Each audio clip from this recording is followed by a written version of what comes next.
Hi everyone, this is part 3 of the Boundaries mini-series. If you have not yet watched part 1 and part 2, which is the psychology of boundaries, then I highly encourage you to do so. In this video, we'll be talking about the excuses that people give to avoid setting boundaries. And if you have done this, you're not alone. It is common for people to give excuses before they do something difficult.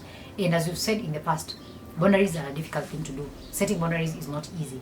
And don't feel bad for having given excuses in the past. Use this video, use this time and the knowledge that you get from this video, use that to help yourself as you set boundaries in the future, to make sure that you can hold yourself accountable from giving these particular excuses. The first common excuse that people give so that they don't set boundaries is that they don't want to look like a bad person. So you'll hear people say, I don't want to set boundaries with my best friend because I don't want to look like a bad person. I don't want them to think that I am a bad person, I am too rigid, I am not fun. You know, you want to be seen as a nice person. And I've spoken about niceness in previous videos. When you're trying to be seen as a nice person, when you're desperate to prove that you're a really nice person, people should like you and they should see you as a good person, you're going to find yourself setting aside some of your boundaries, your identity, the person that you are, so that you can please these people and they can show you their love, their acceptance, validation, and all these things. Instead of working too hard to make people like you and to make people think that you're a nice person, ask yourself, why do I need to be everybody's cup of tea? Why do I need to be accepted by everybody? Why do I need to hide parts of myself so that people can think that I am a nice person? That will give you a lot more insight in understanding where your need for people pleasing is coming from. It's not usually something that you actively think of, that you're thinking, I have to be nice, I have to be seen as nice. Sometimes it's subconscious and it's very common. So consider why you think that you need to be seen as a nice person, and consider the things that you do, the trade-offs that you keep making, the things that are important to you, the things that you keep setting aside so that you can please people. People can think that you're a nice person. That is something that I think is very important. The second excuse that I've had people give for not setting boundaries is that they don't want the other person to become angry at them. And it is understandable why you would be afraid of other people being angry at you. For example, if in your family of origin, every time you set a boundary, or every time that you did something, every time that you communicated something that was uncomfortable to you, people reacted by getting angry or humiliating you or making you think that there's something wrong with you for setting that boundary, then in time you've learned that setting a boundary is bad, or asking for things that you need is a bad thing. And people reacting with anger makes you want to protect yourself. And that's why most of us will use the excuse of, I don't want other people to get angry at me for setting a boundary, so I will not set a boundary at all. You have to realize that sometimes that is the thing that will happen. Some people will get angry because you've set a boundary, and that does not mean that there's something wrong with you. That does not mean that you're a bad person. That just means that they have a bad reaction to your boundary. And that is not a call for you to now take away the boundary, to remove the boundary entirely and be like, no, now because they're angry, I'm gonna remove the boundary, I'm gonna abandon myself just to make them happy. Again, this is tied a lot to people pleasing, because if you are afraid of their anger, or if you're trying to control their emotional reaction to your boundary, then you're taking on a role that you can never fulfill. Remember that you cannot control people's emotions. Everybody is responsible for their emotions, and your job is to control your personal emotions. Your job is to control your emotions, and they have a responsibility to control their emotions. Don't spend your time trying to control other people's emotional reactions to your boundaries. I want you to think about the 3 psychological reasons that I gave in the previous video on the psychology of boundaries. You're going to realize that some of these excuses that you keep giving are connected directly to those psychological reasons that you had. If, for example, in your childhood, you were taught that boundaries were not supposed to be set by you. You are not good enough. You're not worthy enough for boundaries. You're going to learn in future that you're not supposed to set boundaries. And you're going to use some of these excuses to tell yourself, this is why I can't set boundaries. Another very common excuse that most people give for not setting boundaries is that you are afraid of conflict. You don't like conflict and confrontation. You don't want to argue with these people. And so you continue accepting mistreatment and disrespect because you don't want to have conflict with a person. You have to realize that, first of all, sometimes that's the price to pay. If you avoid conflict constantly and you continue acting as if nothing is wrong, you're going to create room for resentment and passive aggressiveness and silent treatment and anger, because you're not communicating the thing that is hurting you. You are seated there being consumed by your own anger because this person is not respecting your boundary, but you don't have the energy, you don't have the courage to face that conflict as the price to pay for dealing with this person when it comes to your boundaries.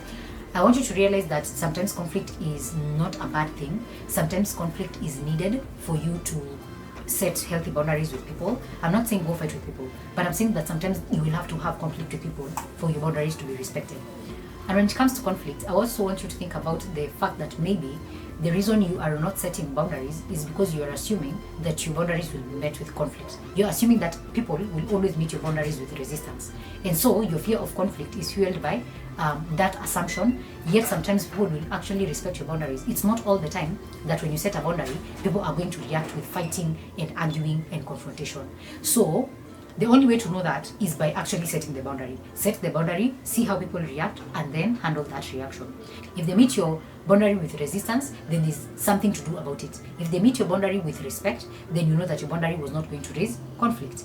So don't refuse to set boundary out of the fear of conflict just because you think people will always meet your boundary with resistance. The fourth excuse that most people give when it comes to setting boundaries is that they keep saying, I don't want to deal with the consequences that come with setting boundaries. So those consequences can look different. You can find that sometimes when you set a boundary, people will throw tantrums, people will stop inviting you to things, people will stop being your friends, people will abandon you entirely, people will take back their love and affection from you. Sometimes they will guilt trip you, they will ask you who do you think you are for setting that boundary, and that can make you not set the boundary, because at the end of the day you're thinking, if I set a boundary, I have to deal with these consequences, this guilt, this fear, this shame, this ridicule, this isolation, this abandonment.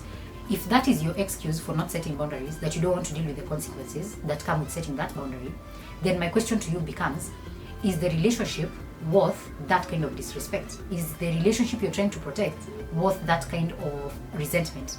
Is it that you being disrespected is the glue that keeps the relationship together? Because if the disrespect is the thing that keeps together the relationship, then obviously there's a problem in that relationship. So every time you find yourself saying that you don't want to deal with the consequences of setting a boundary, that could be a sign that that boundary is actually needed, because you're avoiding something, and avoidance is never a solution. So think about the consequences that come with boundary setting, and then start preparing yourself psychologically for them, because just because you're afraid of them does not mean that they will not happen.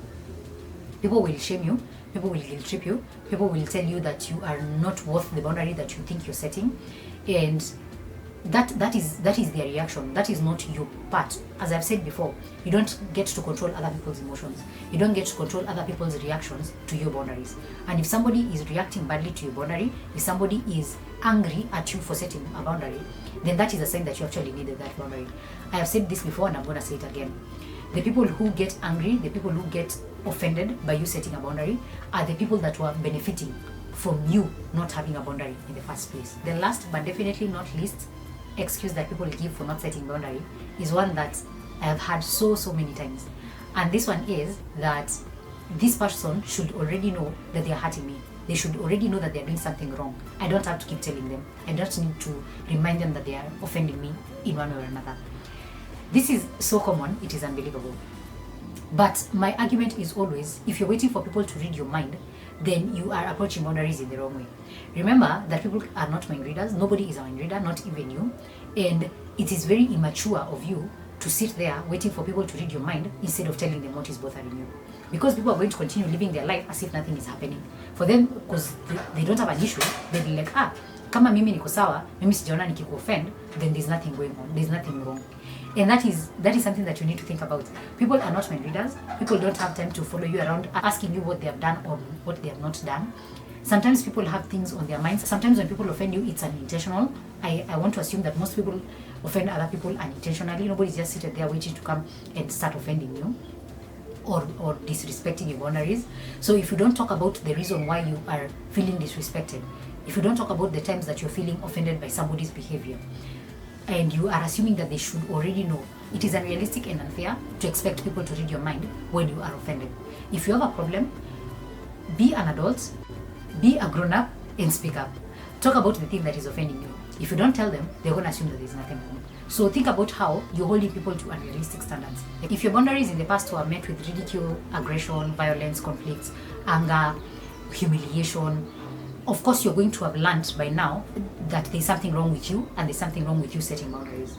And so this process of learning how to set aside these excuses and setting yourself up for success when it comes to setting healthy boundaries is going to require a lot of learning and unlearning of things that you thought that you already knew, and it's going to require you to raise your self-esteem and to raise your self-worth, to believe that you are worthy of the things that you're asking for, that you're worthy of respect from the people that you deal with. You're going to take some time to learn how to set healthy boundaries, and that's why I need you to listen to these videos with a lot of empathy for yourself, with a lot of understanding for yourself, that you did not become the person you are who struggles with boundaries out of the blue.